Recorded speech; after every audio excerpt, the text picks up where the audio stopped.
What's up, YouTube? Michael Dark Cloud Vapors. I'm gonna give you guys a little bit of another review for the Comma 3 because I know people have been asking questions about settings and what I use with mine. So what I'm gonna do is I'm gonna show you how I install it from fresh, like you were just now installing it. Then I'm gonna show you what settings I turn on, and then we're gonna hit the road and take a little bit of a drive. All right, hope you guys like this. All right, so when you first get it all hooked up and installed, this is the screen you're gonna get right here. I'm gonna punch in my password.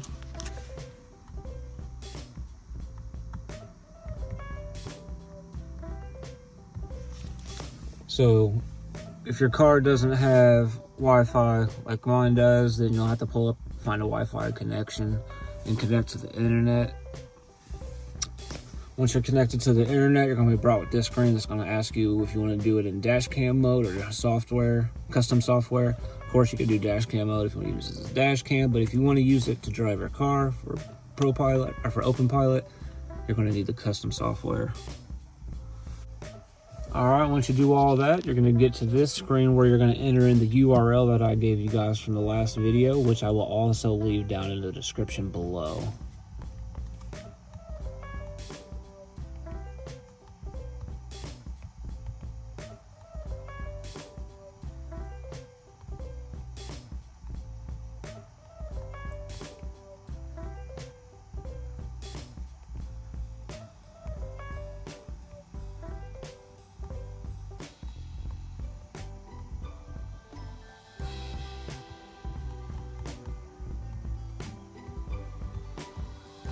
Now, updated info for this.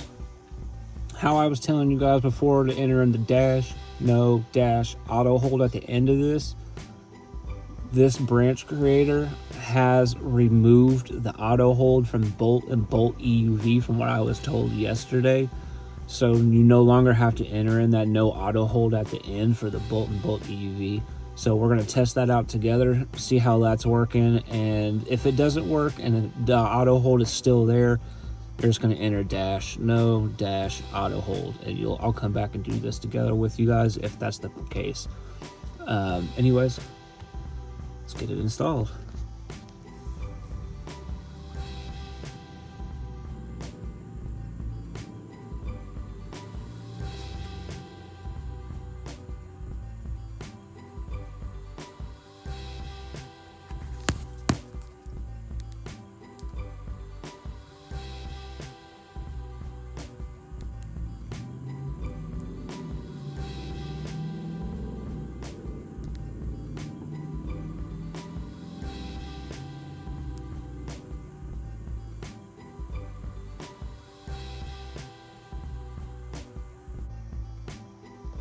It's pretty quick.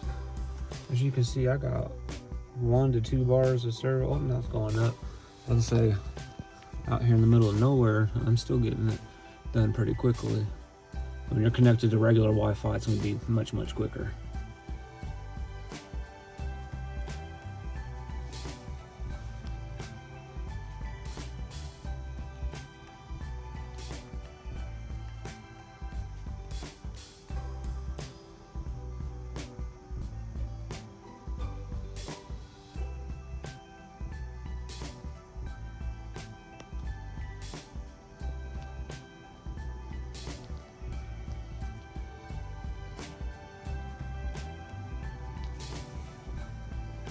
You're going to scroll to the bottom.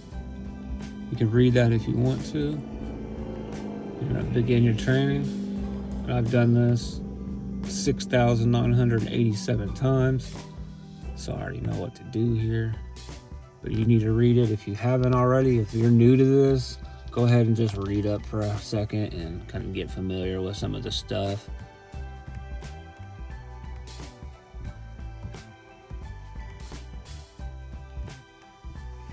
And bam, there you go. So these test fork. Now, people are wanting to know what I turn on in here. I turn on experimental mode. And then, I forgot I got navigation on here now. I like to have my quiet mode on because I don't like to hear it kind of beep on and off all the time every time I'm engaging and disengaging. The traffic chime, I've turned it on, but I've never heard it. It's never done anything. I like the custom boot logo. That's optional. It's not really a big deal if you want that or not. And then that's all I do on this page. In the controls, Mads is a great thing. I used to not like it, but then I got used to it. What Mads is Mads is going to allow you to have full control of gas and brake, and it'll still continue to drive for you without disengaging. It'll always drive for you. You can always take control anytime you want by just grabbing the wheel and controlling it. But for me, it's extremely helpful for like when I'm driving and I gotta like put my seatbelt on when I'm leaving a house or something. I can start going, and while I'm putting my seatbelt on, it'll straighten itself on the road and drive me down the road while I'm doing stuff. So it's helpful for that. If you need to like remove your hands for a second or anything, it's very helpful. Also, for the Bolt EV, in the Bolt EV, we have what is called one pedal drive, as you know. And if you're someone who uses that one pedal driving and you like that because it's more efficient, you can use your regen brake, the Mads setting is going to be your best friend, because with Mads, basically, if you're not engaged and it's driving and doing the gas and brake, once you're doing the gas and brake, you can put it in one pedal and just drive it and let go of the wheel, and it'll drive and do all the rest for you, and then you can still regen and get all your battery back and everything like that. So definitely keep that in mind if you want to try that out. That's something you can turn on and off. Your vehicle has to be off for these settings right here, these Mads controls to be adjusted. If I turned on my car right now, these would turn gray and wouldn't let me adjust them. Anyways, what I do disengage, or what I do turn off, is the disengage on brake pedal. Basically, I just want it to always steer. I like it to always steer. Pause lateral below blinker speed. I did have that on at one point, but I didn't really find that like necessary. That's kind of more if you have a problem with when you come to a stop at a stoplight and you go to hit your turn signal and it nudges and wants to try to change lanes. This you can set to certain speed limits so that you are able to, like, see if you set it to 20. Once you get below 20 miles an hour and turn on your turn signal, it's not going to try to do that auto lane change for you. So that's a helpful thing to have too. One last thing I'd like to throw in here. When you're using the Mads feature and it's steering for you while you're driving, if you decide at any point you don't want that Mads feature to be on anymore, hit that button, turn off your cruise control, and it'll disable that. As you can see, when I turn it on, push that ring on, that means Mads is ready to go, it's ready to steer. Turn off, you don't get that ring around the screen, and it's off. So if you got no ring, your Mads is off. If you got this ring going around it, that means it's ready to drive. That's only if you got Mads on though. So also, I'll show you this as you guys can see. Toggles, see how some of this stuff, like see how these are disabled. When I shut my car off, bam, now they're enabled. Something else I'm going to go ahead and say now too, this pause lateral with the blinker, I'm going to go ahead and turn that on, because it can get a little annoying when you go to stop at a stoplight to make your turn and have to kind of hold that wheel and keep it from making that lane change. So keep that on if you don't want to fight it to make a lane change at the end. It's not much, but just a little thing to keep in mind. Dynamic lane profile I like to have, because that lets you on screen choose the different lane profile from laneless to lane full, and then there's auto lane. Custom offsets, I have turned that on. I'm gonna go ahead and turn it on now. Camera offset is if you accidentally install your camera and it's off a little bit and you need to adjust it. There's things you can do to adjust that. I don't really mess with the camera offset, but the path offset I do, because for mine, I tend to notice sometimes it hugs a little bit to the left, and I don't like being closer to oncoming traffic than a little bit over. So I've noticed I just kind of keep mine at 4. And you can adjust that differently. This is a live feed, so while you're driving and adjusting this, you will see the adjustments happening. So basically, the lower this number, like if you go down, it's going to favor going to the left. You go up, it's going to favor going to the right. So you can mess with that, or you can just leave it off. Mine works just fine off, but like I said, I like to kind of go a little bit more to the edge and not so close to the center, especially for turns. So I go ahead and do that 4, and I got that 4 from when I used Dragon Pilot. It put both of these numbers at 4 automatically. So I've always remembered that and kind of kept that in mind. So I was just 4 is what I've always set it to. I've not had to do it more, but that's something you can play with. You don't have to do the 4 or even turn it on whatsoever. Auto lane change, you can do nudge, which is when you turn on the turn signal. You're going to take your wheel and just give it a little nudge like that, and it'll perform the lane change. For me, what I do, I choose nudgeless. So once I hit that turn signal, it's just going to automatically make that turn for me. Gap cruise adjust. I like the user interface and the steering wheel. You don't have to do that. You can just do steering wheel and use your regular steering wheel for your controls. User interface, when you put that on there, you can choose just the user interface, just their steering wheel, or both. I just like the screen one because you can select it. It's a little option that pops up while you're driving. Force torque lateral control. It's been one of those things, like, I guess the bolts aren't great with this feature quite yet. This is something that's still needing to be upstreamed by Shane. Once the torque gets more smoothed out, then we'll be able to use stuff like that. But for right now, I go ahead and leave that off. This vision-based turn speed control, I turn that on because that is when you're going around turns. It's going to see the turn, and it's going to determine what speed it should take to make that turn safely and to lower the amount of disengagements that you might come across.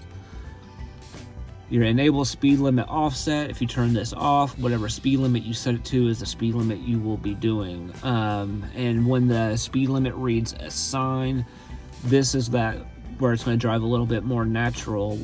If you do the offset, the percent offset, it's going to be like if you set it to 45, the speed limit's 45, it'll drive like 48. It'll do an extra 3 miles an hour over the speed limit to drive more naturally and more human-like. So if you wanted to drive just 3 miles an hour over, just a little bit over, then turn this on. If you wanted to drive the exact speed limit as the sign states, then turn that off.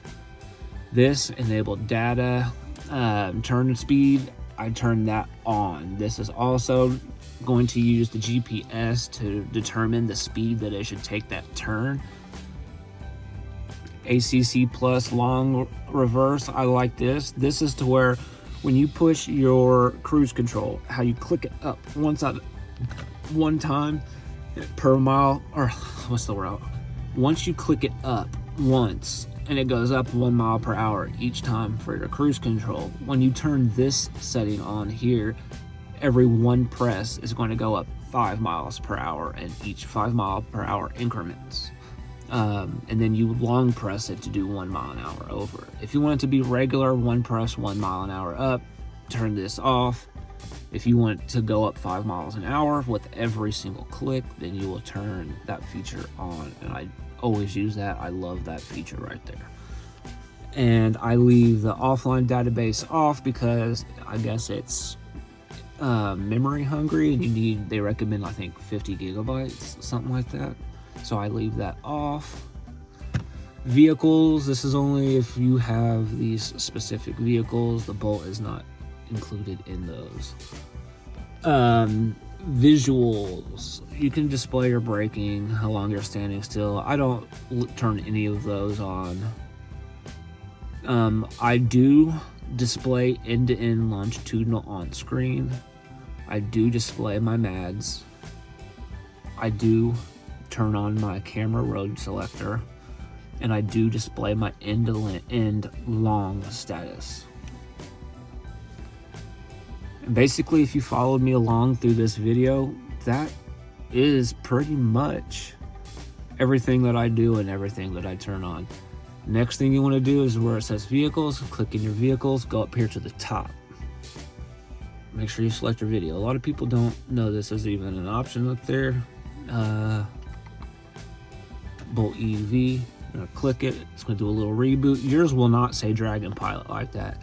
I installed Dragon Pilot. I've gone back and forth between a bunch of forks, and at some point that Dragon Pilot logo has gotten stuck, and I have uninstalled and reinstalled several different forks, and that is the only part that seems to have gotten stuck on this device, and I can't seem to get it to go away. But it doesn't bother me. And now, as you can see, we are in experimental mode. As you can see right there. And what we're gonna do, we're gonna just turn on the car.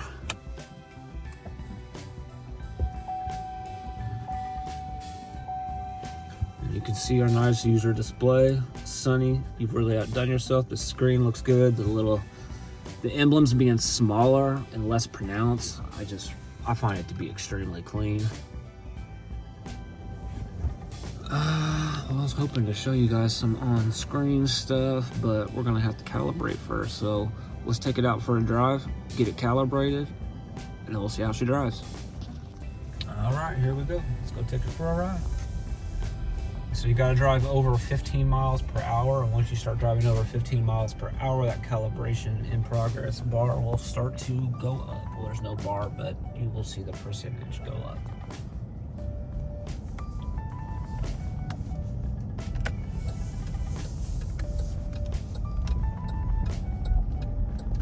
And this is basically teaching the car its place in the world, where it sits on the road.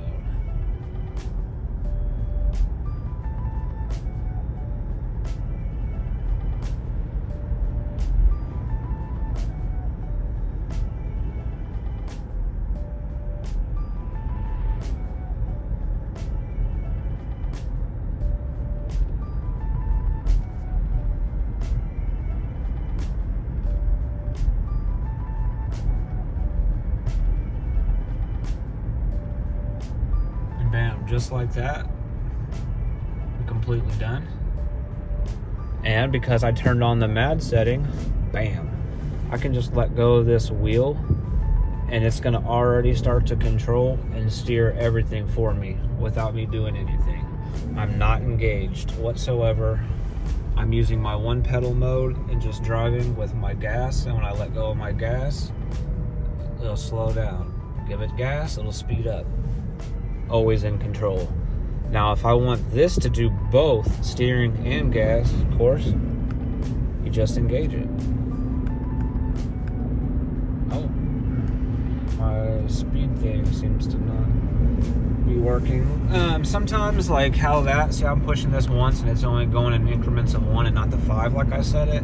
Sometimes when that happens, it's because the device needs to not necessarily reset, but your car needs to reset. And since I started my car after the settings, that didn't seem to take effect. So next time I turn off my car and turn it back on, that'll always be on there. Just in case you see that happen and it doesn't apply for you, that's the reason.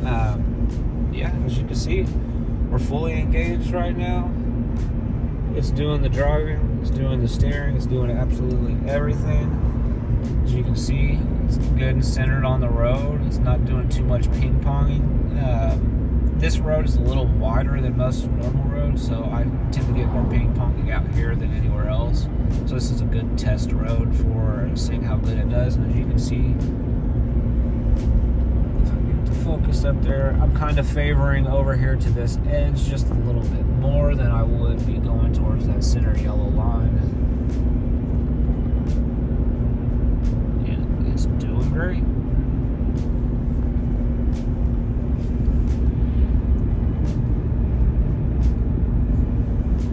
Something else I turn on, this doesn't show up until you turn on your car. As you can see, that experimental open pilot longitudinal control.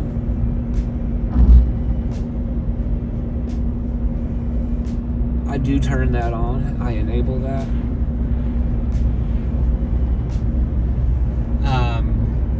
And normally down here you'll see a little arrow And that little arrow would be telling you if you want to turn on your stock or the experimental mode.